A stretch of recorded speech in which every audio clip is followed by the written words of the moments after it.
ನನ್ನ ನಮಸ್ಕಾರ ಸ್ನೇಹಿತರೆ, ಖುಷ್ ಸ್ಮಾರ್ಟ್ ಮನಿ ಚಾನೆಲ್ಗೆ ಸ್ವಾಗತ ಬಯಸುತ್ತೆ. ನಿನ್ನೆ KSRTC, BMTC ಮತ್ತು KKRTC, NWKRTC ಸಾರಿಗೆ ನೌಕರರಿಗೆ ಸಿಹಿ ಸುದ್ದಿ. 20-25ರಂದು ನಡೆಯುವ ಸಭೆಯು ನಿರ್ಣಾಯಕ ದಿನವಾಗಿದೆ ಇರುತ್ತದೆ.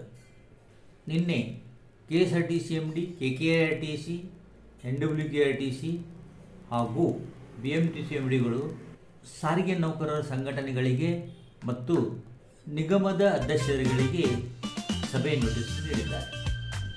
ಸನ್ಮಾನ್ಯ ಮುಖ್ಯಮಂತ್ರಿಗಳು ಸಾರಿಗೆ ನೌಕರರ ಬೇಡಿಕೆಗಳ ಕುರಿತು ಸ್ಪಂದನೆ ನೀಡಿದ್ದಾರೆ ಎಂದು ತಿಳಿದುಬರುತ್ತದೆ.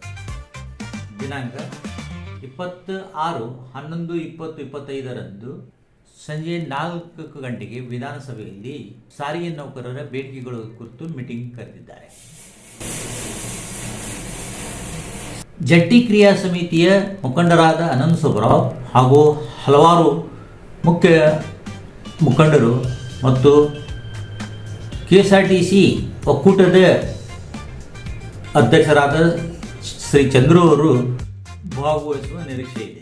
ಈಗಾಗಲೇ ಜಂಟಿ ಕ್ರಿಯಾ ಸಮಿತಿಯೊಂದಿಗೆ ಮುಖ್ಯಮಂತ್ರಿಗಳು ಆದರೆ ಯಾವುದೇ ಫಲಿತಾಂಶ ಹೊರಬಂದಿಲ್ಲ. ಸಭೆಗಳನ್ನು ನಡೆಸಿದ್ದು, ಆದರೆ ದಿನಾಂಕ 26/11 ಯಾವುದೇ ಫಲಿತಾಂಶ ಕೊಟ್ಟಿಲ್ಲ.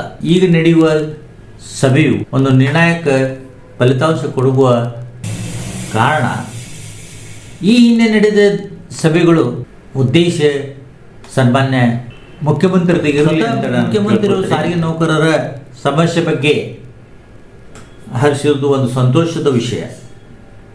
ಹೀಗಾಗಿ KSRTC ನೌಕರರು ಮತ್ತು ನಿವೃತ್ತಿ ನೌಕರರು ಈ ಸಭೆಯ ಫಲಿತಾಂಶದ ಬಗ್ಗೆ ಹಾಗೂ KSRTC ನೌಕರರ ವೇತನ ಪರಿಷ್ಕರಣೆ ಆಗಬೇಕು ಹಾಗೂ 38 ತಿಂಗಳ ಬಾಕಿ ಬರಬೇಕು ಮತ್ತು ನಿವೃತ್ತಿ ಹೊಂದಿದ ಸಿಬ್ಬಂದಿಗಳ ಬಾಕಿಯನ್ನು ನೀಡಬೇಕು.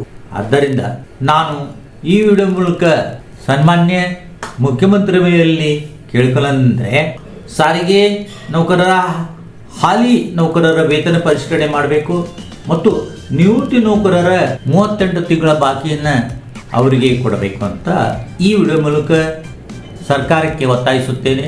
ನನ್ನ ವಿಡಿಯೋ ನಿಮಗೆ ಇಷ್ಟ ಆಗಿದ್ದಲ್ಲಿ ಲೈಕ್ ಮಾಡಿರಿ, ಶೇರ್ ಮಾಡಿರಿ ಮತ್ತು ಸಬ್ಸ್ಕ್ರೈಬ್ ಮಾಡಿ. Thank you for watching my video.